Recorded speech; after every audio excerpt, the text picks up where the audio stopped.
Oke, saya akan coba untuk melakukan analisis atau apa ya, semacam tutorial terkait dengan menganalisis secara kuantitatif plat KLT ya, hasil KLT atau kromatografi lapis tipis dengan menggunakan aplikasi online ini ya, namanya Just Quantify. Websitenya justquantify.com ya. Nanti akan kita bisa menghitung area atau bisa dibilang kalau secara digital itu bisa dinamakan integrated intensity ya, intensitas dari noda-noda ini. Jadi ada yang bentuk line atau spot seperti ini ya. Oke, caranya gimana? Yang pertama kita buka websitenya ya, justquantify.com. Ini software ini dia dibuat oleh Sweden. Dia juga ada yang berbayar juga ya, lebih komplit. Kalau ini kita coba yang gratisan untuk menguji kuantifikasi dari noda plat KLT-nya. Oke, caranya setelah kita akses websitenya, nanti kita klik ini untuk file uploadnya. Kita setujui dulu term and conditionnya, kita upload.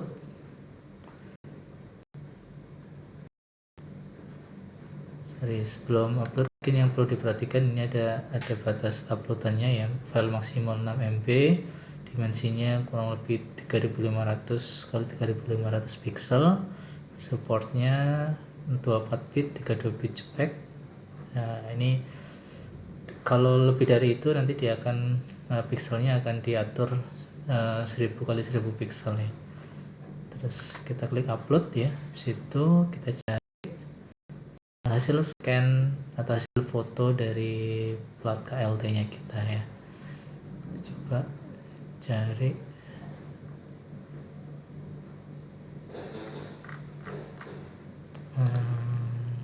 detail ini sepertinya.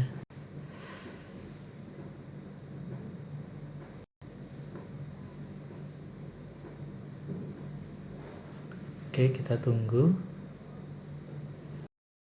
Nah, sudah ada plat KLT. Nanti yang perlu diperhatikan, usahakan yang gambar yang akan kita uji itu hanya bagian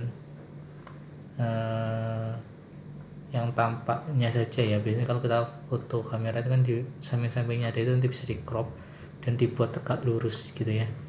Nah, gitu. Nah, kalau sudah ini nanti akan otomatis kita bisa atur nanti noise levelnya ya.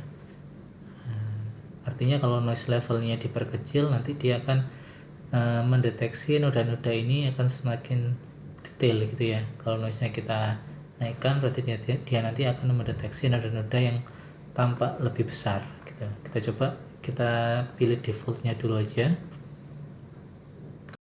Kita klik detect ya, deteksi. Nah, dia langsung nanti secara otomatis dia mengamati beberapa noda atau totolan ya. Ini ada 3 ya. Nah, sudah sesuai dengan yang memang kita lakukan ya. Nah, ini bisa mungkin kita naikkan karena di atas ini ada yang tidak terdeteksi ya, di sebelah sini ya. Bisa kita naikkan.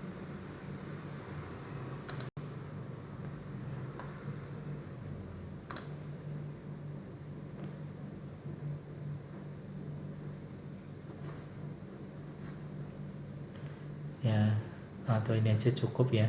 Jadi kalau gambarannya bisa, kalau misalkan nanti ini terlalu banyak garis yang terbentuk ini kan kita nanti mendeteksi lane ya. Yang pertama itu mendeteksi lane atau mendeteksi jalur ya. Nah, ini jalurnya sudah ada 3, jadi saya rasa ini sudah cukup ya. Kalau kita mau ganti-ganti juga boleh. Nah, kalau sudah mendeteksi jalurnya, terus kedua kita pindah ke band. Band ini mendeteksi nodanya. Nah, pilih defaultnya dulu, kita klik detect.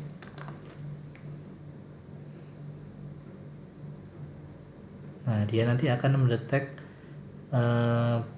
band atau totalan-totalan noda-noda yang tampak di sini. Nah, datanya pun nanti akan muncul semua di bawah sini. Ya, kalau sudah noda-noda ini sudah nampak ya. Kalau yang bawah ini kan sebenarnya bukan noda yang kita harapkan ya. Nggak apa-apa, dibiarin aja. Yang penting noda utamanya kita sudah tertangkap oleh atau sudah teridentifikasi oleh software ini ya. Saya perbesar ya. Ini ya. Jadi di jalur 1 ini ada satu noda yang memang kita mau harapkan.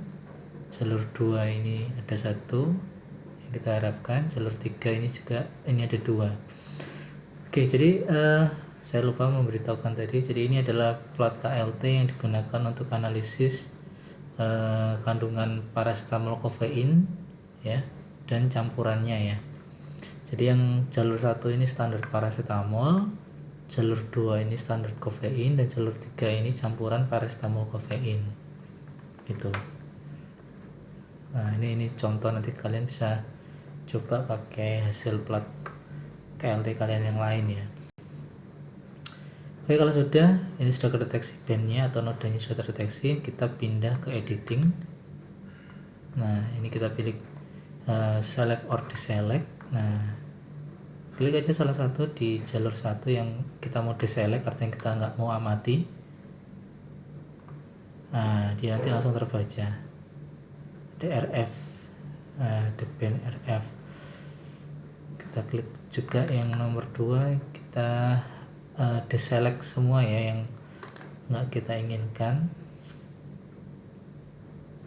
Nah, yang atas ini kan juga bukan noda. Ini kita deselect jadi biar lebih gampang aja kelihatannya ya, biar lebih jelas kelihatan gitu ya. Nah, cukup. Yang penting nanti setelah kita deselect kita harus munculkan ini. Nah, ada band ID, ada nilai RF. Nah, ini saja sudah cukup. Jadi gini, interpretasinya sekarang. Nah, kalau sudah seperti ini kita sudah bisa dapat di satu band ID ini berarti ada satu strip 1, ini artinya nanti di lane 1 ada noda 1, noda 2, noda 3, noda 4 gitu ya. Ada totalan atau ini ya, noda ini ya. Plot atau spot gitu ya. Nah, sedangkan di yang lane 2 atau jalur 2 nanti ada 1, 2, 3, 4, 5, 6. Tuh, yang 3 ada 1, 2, 3, 4, 5. Nah, tadi kan sudah saya bilang bahwa yang jalur 1 ini paracetamol, jalur 2 ini kofein standar, berarti yang atas ini bukan ya. Ini kita hilangkan. Sedangkan yang jalur 3 ini ada sampel yang sudah terpisahkan antara paracetamol dan kofein.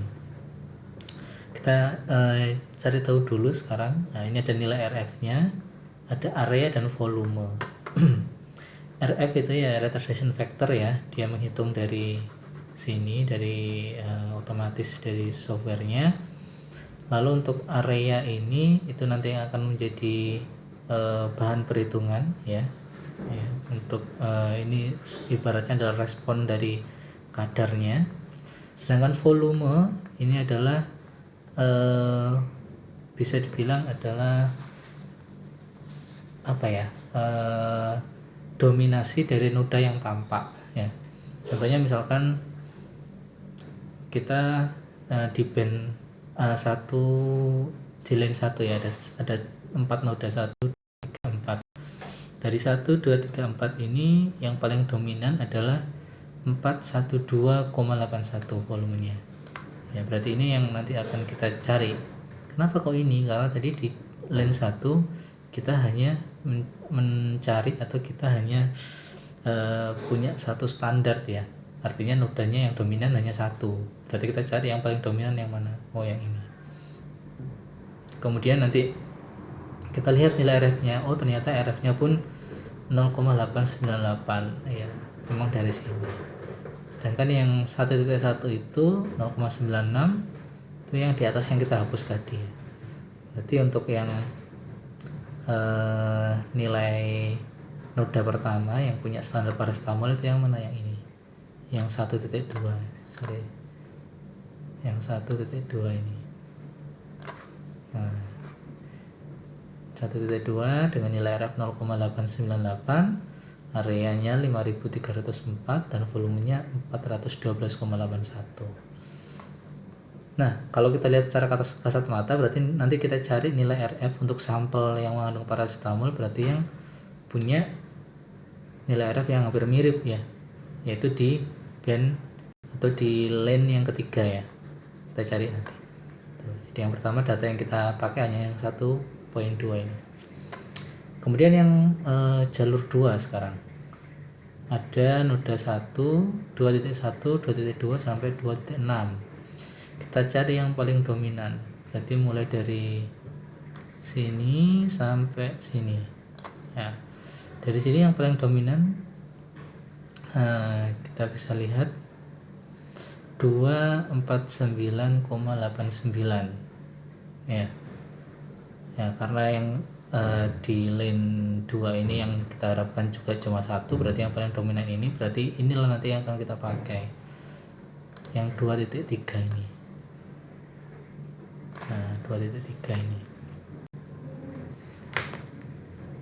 Nah, kenapa kok 2.3? Yaitu tadi karena volumenya paling besar, berarti yang noda yang paling mendominasi dengan nilai RF 0,82 dan areanya 500 5.600 gitu. Itu noda yang ini nanti. Oke. Berarti sekarang untuk sampel kan yang lane ketiga ini, kita cari nilai yang RF-nya sama atau mirip, dan kita lihat volumenya apakah juga benar dominan apa enggak. Tadi yang standar paracetamol kan 0,898 ya, 898. Nah, ini kita bulatkan, berarti kan 0,9 ya paling mendekati. Berarti yang 3.2 ini. Nah, ternyata memang benar ya, volumenya dia yang paling besar.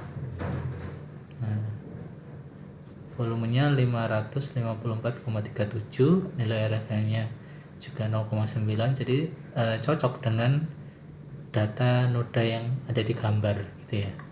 Berarti sampel paracetamol nanti datanya adalah 3.2 ini gitu. Nah, sedangkan untuk yang kofein tadi kan 0,82 ya. Kita lihat RF yang paling mendekati yang mana? Yang ini, 3.3. Dan ternyata memang poinnya volumenya yang kofein ini juga, atau noda sampel ini juga yang dominan kedua ya, jadi cocok sekali. Nah, berarti data yang akan bisa kita pakai yang pertama,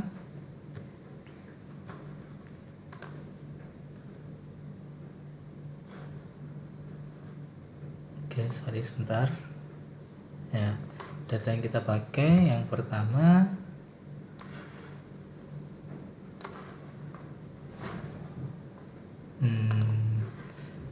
ini ya, yang ini sorry,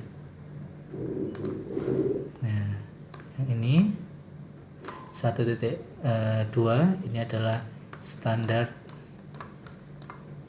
PCT paracetamol ya, dengan volume yang paling besar.